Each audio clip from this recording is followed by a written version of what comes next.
Bendiciones, queridos hermanos, esto es Reverdecer en Cristo Jesús y hoy vamos a hablar de Judas Iscariote. Para ello puse como título En busca del culpable, el traidor que nunca fue. Vamos a comenzar leyendo Lucas 9 del 43 al 45 que dice lo siguiente. Entre el asombro que causaba todo lo que Jesús decía, dijo él a sus discípulos: Pongan mucha atención a estas palabras. El Hijo del Hombre será entregado a los poderes de este mundo. Pero ellos no lo entendieron, pues les estaban veladas para que no las entendieran, y tenían miedo de preguntarle qué quería decir. Cuando Jesús hablaba de los poderes de este mundo, se refería al enemigo que había tomado autoridad sobre la creación. Esto sucedió con lo que pasó con Adán y Eva en el paraíso. Y Cristo Jesús vino a quitarle ese poder y esa autoridad que tenía hasta entonces el enemigo, para devolvérnoslas a nosotros, los hijos de Dios. Quiero contarte que Israel en ese tiempo era gobernada por los romanos.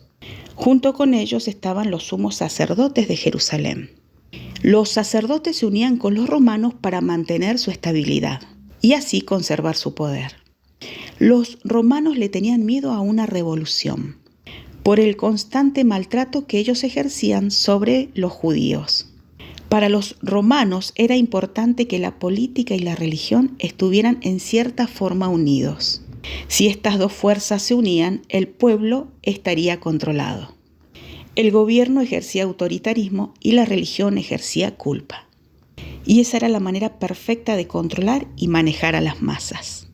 Los judíos en ese entonces buscaban ser liberados del maltrato económico y social que Roma ejercía sobre ellos. Entonces estos esperaban que Dios los liberara de la opresión política y militar. Y sí, Dios había prometido que vendría un libertador, y lo hizo a través de sus profetas. Ellos esperaban al Mesías, pero ellos pensaban que los salvarían de la opresión que el imperio romano ejercía sobre ellos. Y sí, llegó ese día donde el Salvador vendría a liberarlos, pero no del imperio romano. Los vino a liberar de la esclavitud del pecado, la muerte y la ley. Para ello vamos a leer Romanos 8 del 1 al 7. Por tanto, no hay ninguna condenación para los que están unidos a Cristo Jesús, los que no andan conforme a la carne, sino conforme al Espíritu. Porque la ley del Espíritu da vida en Cristo Jesús, quien nos ha liberado de la ley del pecado y de la muerte. Porque Dios ha hecho lo que para la ley era imposible hacer, debido a que era débil por su naturaleza pecaminosa. Pero por causa del pecado, envió a su Hijo en una condición semejante a la del hombre pecador, y de esa manera condenó al pecado en la carne, para que la justicia de la ley se cumpliera en nosotros, que no seguimos los pasos de nuestra carne, sino los del Espíritu. Porque los que siguen los pasos de la carne fijan su atención en las cosas de la carne, pero los que son del Espíritu la fijan en lo que es del Espíritu. Porque el ocuparse de la carne es muerte, pero el ocuparse de la vida es espíritu y paz. Porque no se sujetan a Dios, ni tampoco pueden. Aquí vemos cómo Cristo vino a salvarnos para estar unidos con Dios, porque nosotros por nosotros solos no podíamos. Cristo vino a hacer una revolución espiritual. No vino a bajar el gobierno de turno, vino a cambiar nuestra manera de vernos con Dios. La revolución que Cristo Jesús trajo fue interna, no externa. Para ello habían ciertos requisitos que nuestro amado Cristo Jesús tenía que hacer, en obediencia al Padre. No olvidemos que Cristo Jesús es el amor de Dios manifestado en carne, en su amado Hijo. Solo a través del amor se puede entender la unidad con Dios. En Isaías 61:1 leemos lo siguiente. El Espíritu de Dios el Señor está sobre mí. Sí, el Señor me ha ungido. Me ha enviado a proclamar buenas noticias a todos los afligidos, a vendar a los quebrantados de corazón, a anunciar libertad a los cautivos y liberación a los prisioneros. Este fue el mandato de Dios a su Hijo Cristo Jesús. La humanidad creía en Dios de una manera errónea y Cristo Jesús vino a sanar esa manera de pensar. Me preguntarás, ¿y qué pasa con Judas? Ya vamos de a poquito. Quiero que nos quede bien asentado el propósito del Mesías. El ser humano estaba apartado de Dios. La manera de volver a la unidad era a través de Cristo. Cristo pagaría una deuda que era nuestra. Ese pago nos volvería a hacer uno con Dios, con nuestro Padre. Nosotros no podíamos pagar ese precio. Entonces Cristo se hizo como uno de nosotros. Sí, humano, y en esa humanidad matar la carne. Y por medio de matar la carne, tuvo dominio sobre el que se mueve en la carne. Ese es el diablo. En Hebreos 2:14 leemos lo siguiente. Así como los hijos eran de carne y hueso, también él era de carne y hueso, para que por medio de la muerte destruyera al que tenía el dominio sobre la muerte, es decir, el diablo. Querido oyente, te hago una pregunta. ¿Era la voluntad del enemigo que Cristo lo derrotara a través de la muerte en la cruz? Hablamos de muerte en la carne, pues Cristo en sí no murió, fue solo la carne. El enemigo no tenía ninguna intención de que Cristo Jesús lo derrotara en la cruz. Para ello se introducen los pensamientos de Pedro. Y cuando Cristo Jesús les comenta lo que va a suceder, Él le dice lo siguiente, en Mateo 26, del 21 al 23. Desde entonces Jesús comenzó a explicar a sus discípulos que Él debía ir a Jerusalén y padecer mucho a manos de los ancianos, de los principales sacerdotes y de los escribas, y morir y resucitar al tercer día. Pedro lo llevó aparte y comenzó a reconvenirlo. Señor, ten compasión de ti mismo, que esto jamás te suceda. Pero él se volvió y le dijo a Pedro, aléjate de mi vista, Satanás, me eres de tropiezo. Tú no piensas en las cosas de Dios, sino que en cuestiones humanas. Aquí Pedro ve al Mesías como un simple mortal, no lo ve como el Hijo del Dios vivo, el cual venía a rescatarnos de las cárceles espirituales y mentales. Pero esa es una estrategia muy común del enemigo. Él no quiere que veamos a Cristo Jesús como el Redentor de las almas. Ese recurso le es muy conveniente, porque si logra que veamos a Cristo como un simple mortal, no nos esforzaremos por ser uno con Él. No nos esforzaremos por ser como Cristo. Entonces en la mente de muchos se instala una falsa creencia, y es que viviremos como Cristo una vez que pasemos de este plano. Pedro en otro momento sí entendió quién era Cristo Jesús, pero en esta ocasión fue cegado por el enemigo. En cierto momento Jesús le pregunta a sus discípulos, ¿quiénes dicen que soy yo? Y Pedro responde, tú eres el Cristo, el Hijo del Dios viviente. Entonces aquí vemos que Pedro sabía quién era Jesús, pero en ese momento fue engañado. Ahora vamos a meternos en el accionar de Judas. Judas era, según relata la Biblia, el tesorero. En algunos libros apócrifos se menciona a Judas como un hombre de confianza para Jesús. Me preguntarás, ¿pero qué son los libros apócrifos? Bien, ahora te cuento. Esto se refiere a escritos judío-cristianos que no fueron incluidos en el canon oficial, porque algunos la consideran carentes de inspiración divina. Vamos a ver un poquito más de Judas en el libro de Lucas, capítulo 6, del 12 al 16. En esos días Jesús fue al monte a orar y pasó la noche orando a Dios. Y al llegar el día, llamó a sus discípulos. Escogió a 12, a los cuales también llamó apóstoles. Simón, a quien llamó Pedro, su hermano Andrés, Jacobo, Juan, Felipe, Bartolomé, Mateo, Tomás, Jacobo, hijo de Alfeo, Simón, conocido como el Celote, Judas, hijo de Jacobo, y Judas Iscariote, que llegó a ser el traidor. Aquí se lo menciona a Judas Iscariote como el traidor.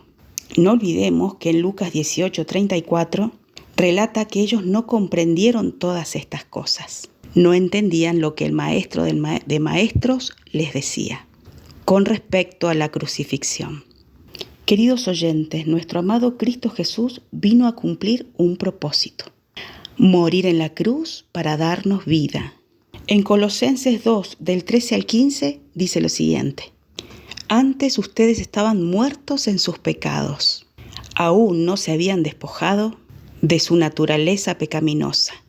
Pero ahora Dios les ha dado vida juntamente con Él y les ha perdonado de todos sus pecados. Ha anulado el acta de los decretos que había contra nosotros, que nos era adversa.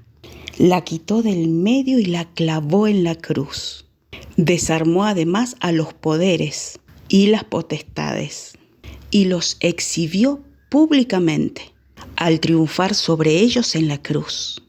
Aquí vemos que no solamente nos da la salvación a través de la cruz, sino que triunfa sobre los poderes y las potestades. Mi querido amigo, quiero hacerte una pregunta. ¿El enemigo quería que Cristo fuera a la cruz? Pues es más que obvio que no. Te hago otra pregunta. ¿Judas fue en contra del propósito de Dios en Cristo Jesús? Juan relata en Apocalipsis capítulo 1, versículos 17 y 18 lo siguiente. Aquí Juan tuvo una visión y relata lo siguiente. Cuando lo vi, caí a sus pies como muerto, pero él puso su mano derecha sobre mí y me dijo: No temas, yo soy el primero y el último, y el que vive. Estuve muerto, pero ahora vivo para siempre. Yo tengo las llaves de la muerte y del infierno, llaves que se le fueron quitadas al enemigo en la cruz del Calvario. Te hago de nuevo la pregunta: ¿Judas fue en contra del propósito de Dios en Cristo Jesús? Vamos a leer Juan capítulo 13, versículo 1 y 2. Antes de la fiesta de la Pascua, Jesús sabía que su hora había llegado para pasar de este mundo y volver al Padre. Los suyos que estaban en el mundo lo habían amado siempre y los amó hasta el fin. El diablo ya había puesto en el corazón de Judas Iscariote, hijo de Simón, que entregaría a Jesús. Aquí la Biblia relata que el diablo ya había puesto en el corazón de Judas el entregarlo. Me dirías, ¿pero acaso la Biblia se contradice? Pues claro que no, mi querido oyente. Los apóstoles seguían sin entender el propósito. Sí, el propósito de la cruz. Relatos antes de la crucifixión cuentan que Jesús lavó los pies de sus discípulos. En Juan capítulo 13, versículo 10 dice lo siguiente: El que está lavado no necesita más que lavarse los pies, pues está todo limpio. Y ustedes están limpios, aunque no todos. Aquí Juan da por sentado que se refería a Judas. Pero notemos un detalle importante. Nuestro amado Cristo Jesús nunca le dijo a Judas lo que sí le dijo a Pedro, cuando Pedro quiso persuadirlo a que no fuera a la cruz. Recordemos que el maestro de maestros le dijo: Vete de aquí, Satanás. Ahora, mi querido amigo, te hago una pregunta. Si el enemigo había poseído a Judas, ¿por qué Cristo le dijo estas palabras tan fuerte a Pedro y no a Judas? La palabra dice: el que tenga oídos para oír, oiga. Pero vamos a seguir leyendo. Juan 13, versículo 21 al 29. Dicho esto, Jesús se conmovió en espíritu y declaró: de cierto les digo, que uno de ustedes me va a entregar. Los discípulos se miraban unos a otros, dudando de quién hablaba. Uno de sus discípulos, al cual Jesús amaba, estaba recostado al lado de Jesús. A este Simón Pedro le hizo señas, para que preguntara quién era aquel de quien Jesús hablaba. Entonces el que estaba recostado cerca del pecho de Jesús le dijo: Señor, ¿quién es? Jesús respondió: es aquel a quien yo le doy el pan mojado. Enseguida Jesús mojó el pan y se lo dio a Judas Iscariote, hijo de Simón. Después del bocado, Satanás entró en él. Entonces Jesús le dijo: lo que vas a hacer, hazlo pronto. Pero ninguno de los que estaban a la mesa entendieron. Se relata que Jesús dice: uno de ustedes me va a entregar. Es aquel a quien yo le dé el pan mojado. Luego le dice: lo que vas a hacer, hazlo pronto. Todo lo que hacía el maestro de maestros era para darnos una enseñanza. Nada era al azar. Mateo 26:26 dice lo siguiente: Mientras comían, tomó Jesús el pan y lo partió y lo dio a sus discípulos. Y dijo: Tomad y comed, este es mi cuerpo. Jesús le dio el permiso a Judas para ir a entregarlo a través de entregarle el pan. Cristo Jesús siempre tuvo el control de todo. Nada se le fue dado al enemigo, nada. Cristo Jesús es el pan de vida. Él y solo Él da la vida y la vuelve a tomar. Judas cumplió con el protocolo de la entrega. Notemos que otra vez Pedro intenta detener la encomienda de Cristo Jesús. Esto lo leemos en Juan capítulo 18, del 10 al 11. Simón Pedro, que tenía una espada, la desenvainó e hirió con ella al siervo del sumo sacerdote, que se llamaba Malco, y le cortó la oreja derecha. Pero Jesús le dijo a Pedro: ¿acaso no he de beber la copa que el Padre me ha dado? Mi querido oyente, hay una frase que se repite una y otra vez en las Sagradas Escrituras: el que tenga oídos para oír, oiga. No habla de los oídos físicos, habla de los oídos espirituales. Mucho se habla de la traición de Judas. Nuestro amado Cristo Jesús siempre supo todo lo que acontecería y quién iba a ser aquel que colaborara con tal propósito. Propósito que hoy nos lleva a ser uno con el Padre. Mi querido amigo, no hubo traición, hubo cumplimiento. En las Escrituras se relata que Judas se quitó la vida. Mateo 27, del 3 al 5. Cuando Judas, el que lo había traicionado, vio que Jesús había sido condenado, se arrepintió y devolvió las 30 monedas de plata a los principales sacerdotes y a los ancianos. Les dijo: he pecado al entregar sangre inocente. Pero ellos le dijeron: a nosotros qué nos importa, allá tú. Entonces Judas arrojó en el templo las monedas de plata y después de eso salió y se ahorcó. No sabemos qué pensó en ese momento, pero sí podemos entender que los apóstoles seguían sin comprender que esa era la manera en la que tenía que ser. Así ya estaba escrito. Hasta el día de hoy muchos ven a Judas como el traidor, pues el mundo tenía que justificar tal acción, porque el ser humano siempre tiene que encontrar culpables a situaciones no comprendidas. ¿Cómo un hombre que caminó con el maestro de maestros pudo hacer semejante cosa? ¿Será, mi querido amigo, que hasta el día de hoy no se comprende al 100 el sacrificio de la cruz? Juan 12:16. Al principio, sus discípulos no comprendieron estas cosas, pero cuando Jesús fue glorificado, entonces se acordaron de que estas cosas estaban escritas acerca de él. Querido amigo, el enemigo nunca quiso que esto pasara. Dios usó a un hombre para formar parte de la historia de nuestra redención. Por mucho tiempo me pregunté: ¿y qué fue de Judas? Se quitó la vida y nada más se cuenta al respecto. Pero así, sí, mi querido amigo, hay algo más. Lo encontramos en Mateo 27, del 50 al 53. Escuchemos con atención. Pero Jesús, después de clamar nuevamente a gran voz, entregó el Espíritu.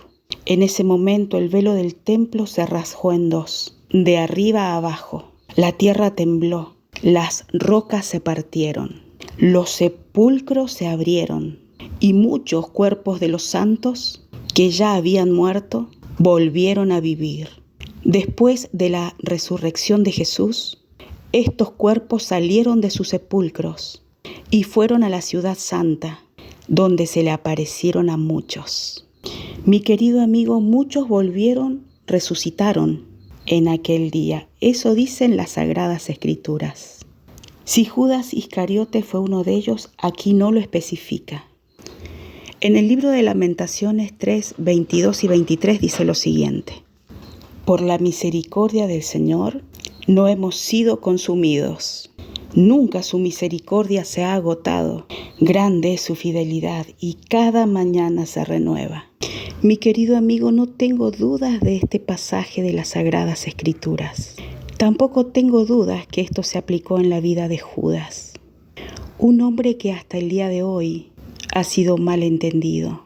Incluso nadie le pone a sus hijos por nombre Judas, porque se compara con la traición, con el robo. Mi querido amigo, Judas acompañó a Cristo Jesús en sus 3 años de ministerio. Él era el tesorero. Algunos dicen que era su amigo íntimo especial, a quien Cristo Jesús le confiaba los secretos. Muchos otros dicen que fue el engañador, el traidor, el ladrón. Como dijimos al principio, muchos en aquel tiempo no entendieron, pero el Espíritu Santo de Dios, Él vino a revelarnos todas las cosas. Pidamos su ayuda, su comprensión, para entender al 100 el propósito de la cruz y a quienes usó Dios para llevar esto a cabo. El que tenga oídos para oír, que oiga.